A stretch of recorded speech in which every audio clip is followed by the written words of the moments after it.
Welcome to another episode of Napkin Numbers, folks. And during this episode, we're going to be talking about deals that die that shouldn't have to. A little bit of what we talked about in the last episode, deal momentum was part of that. And Scott mentioned, hey, get out of your own way. Well, we're going to talk a little bit about that and some other things that we see commonly, unfortunately, in a lot of M&A transactions that make them blow up when they don't need to. So, Scott, you want to kick us off with an example of that? Absolutely. The number one reason that we see deals die across our side of the fence when we're representing sellers is financing. And it's crazy, to have this happen, especially to live through it if you're not doing the financing. So we had this recent scenario. Guy was acquiring a company, went to his lender. Lender said, no problem. We've got this all day long. And we have a background in commercial lending and we have a commercial capital, so we know it's financiable. Says, here's what we can do. Everything's laid out. But 4 weeks later, he says, oh, I don't know if we can do this. 2 weeks after that, he changes jobs. The new guy comes in and says, yeah, we can't do this loan. So we just lost 6 weeks. And then the buyer is now struggling to go, oh my gosh, how do we get this financed? So ultimately, a couple months got lost because now new people had to pick up the ball, new lenders had to get involved and to get across the finish line.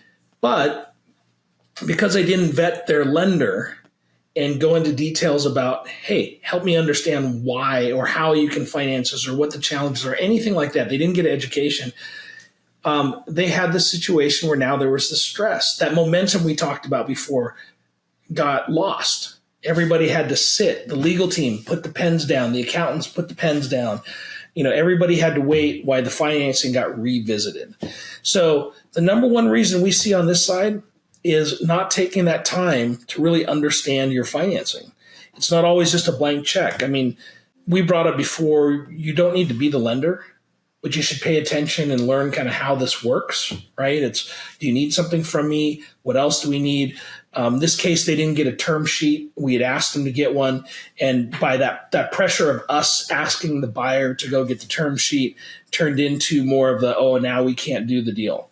So you want to make sure that when you're talking to your lender and you're trying to put together financing, you're getting something in writing from them that says, hey, here's our structure. Here's our term sheet. What else are you seeing out there, Rahsaan? Well, just to add a little bit to that financing part, we mentioned in the last episode doing things in a timely manner. Mm-hmm. Right now, there are so many changes going on in the banking and finance world, especially in the SBA space. The changes are coming fast and furious. And we've had clients that had partners that, were foreign and they were good today. And with the changes to the SBA that just happened, they're not approved now, which again, like Scott mentioned, causes that last minute scramble versus, hey, if you jump on this stuff right away, you try to get things knocked out as soon as these conditions are sent to you or requests, do it.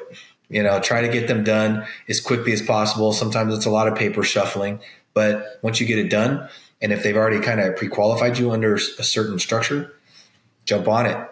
Don't waste time, because if you wait till the 11th hour, well, guess what you're opening yourself up to? Changes in financing. The banking industry, if there's one thing you can count on in that space, is change. Another one is legal. Making sure, we mentioned having deal makers, not deal breakers. Making sure you've got the legal folks that understand the type of structure you're trying to put together, or that are going to help you figure out that structure. There's a lot of ways to skin that cat and put these deals together. But if you don't take the time, again, to learn, hey, what's going to minimize my risk here? What should I be negotiating? What should I be trying to talk to the sales side about? Or, if you're the seller, understanding what the buyer's trying to do and then consulting with your legal, getting that right structure in place is important, and putting them together. Sometimes it's important to have the two legal teams speak instead of just trying to, well, I got my team and you got your team and we'll just send messages back and forth. Get on the phone, hash it out. They're usually not that difficult of a conversation. Sometimes people take certain changes in a purchase and sale to mean, oh, you're trying to screw me over on this with this change. when at the end of the day, they weren't intentionally trying to screw anybody over. It's just, this was a change that was more, beneficial for them from a legal standpoint.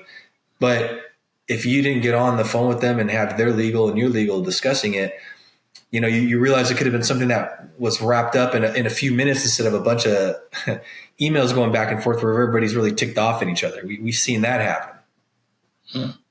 Yeah. And let me piggyback on that. So another thing that happens a lot is that operational structure or that operational change. And when those things come up, you've got a business owner, who's dealing with change every day, and a person that wants to buy that business that's going to deal with change every day. And when some of those challenges come up, you don't always have to sit down and figure it out by yourself. So we had a transaction where a key employee, his compensation was tied to revenue, right? All revenue, because he was one of the people that helped start the company, but he wasn't in their agreement, he was a very small equity, and then he just received this top line revenue compensation. So the seller got really nervous about that because they disclosed it late in the process, late as in after the LOI was signed, and said, oh, by the way, there's this other thing. So he was spending all this time trying to figure this out. And we suggested, why don't we just get the buyer on the phone? And I mean, it doesn't sound like that big of a problem, but it is something that we have to talk about, and everybody can figure it out. Buyer came to the table and said, yeah, that's not a big deal for me. We'll structure something around it. I want that guy here. I want him to be happy. Perfect. We can put a legal structure together that works. We can put a compensation package that works. We'll do this together, as opposed to thinking, I need to figure this all out behind the scenes before I tell anybody, when really it wasn't that big of a deal. So taking the time to actually talk out loud and use the other person as a partner, because you guys are going to be working together post-closing, will help your deal get across that finish line. 100%. And another big one, full disclosure with your team. Don't withhold information. Talk to your advisors. If you're working on something and you think, oh, if I tell them this, it might kill the deal. Talk with your advisors first. Try to figure out solutions to, potential problems that, may arise, or they might not even become a problem. When you're talking to your banker and your banker tells you, hey, don't make any major purchases until we get this deal closed. Okay. And then 4 weeks goes by and you're supposed to close in 2 weeks, and your banker says, why'd you go buy this car? Well, I needed to get a new car. My warranty was expiring. I told you not to make any major purchases. Oh, I didn't think that was a major purchase. Seen that happen. You got to talk to your advisor and again, let them know what you're doing, what you're thinking about doing. Yeah. You know what else? I've seen people do that same thing. Hey, why'd you go buy another company? You didn't tell me about it. I didn't think it was a big deal. I told you I was looking at 2 different companies. So if you're buying one company, buy that company first and then work on a different company. All right. Don't try to close like 3 at the same time and then end up with issues. If you're chuckling with us, and you think it sounds silly, I mean, hey, this stuff happens. It seems kind of silly, but some of the simplest things, we've sat back and went, wait, did that really just happen? No. And they do, and this is why you got to think through stuff, talk about these deals, talk with your advisors. If you're looking at buying a business at the end of the year, you're going in toward the holiday season. Well, guess what's going on during that time? Vacations. People are going to be gone, right? That's another thing that will kill deals is all of a sudden now people aren't responding. They're on vacations and nothing's happening and people get frustrated and they just say, forget it, right? Mm-hmm. I'm not going to do this. I'm not going to move forward, or this is a sign. When really it was just, there's always been a sign like, hey, think about this. Think about what you're getting into and the timing of what you're trying to accomplish. That matters. Yeah. If you've got financing and your deal's not lined up by October, you're going to have a tough time because everybody goes to half staff for those last couple months. And they usually been saving up all year for 2 weeks off. So the only person you're left talking to is the person that just got hired that year that couldn't take the Christmas week off. And they're too busy answering the phones and emails to get to your deal. So you want to make sure you're way out in front of any of those things. I mean, just think beyond. Think just like a person. Okay, what am I going to do during Christmas? Or what am I going to do during Thanksgiving? Or what am I going to do 4th of July weekend? Or what should I be thinking about? And if you're not sure, ask your team. Grab that lender and say, how does this work? Based on this time today, will I be able to make this? What could get in our way? Ask those questions. Like Rahsaan said, ask for that transparency because you don't need your deal to die or to be pushed off for something that you just didn't ask the question on.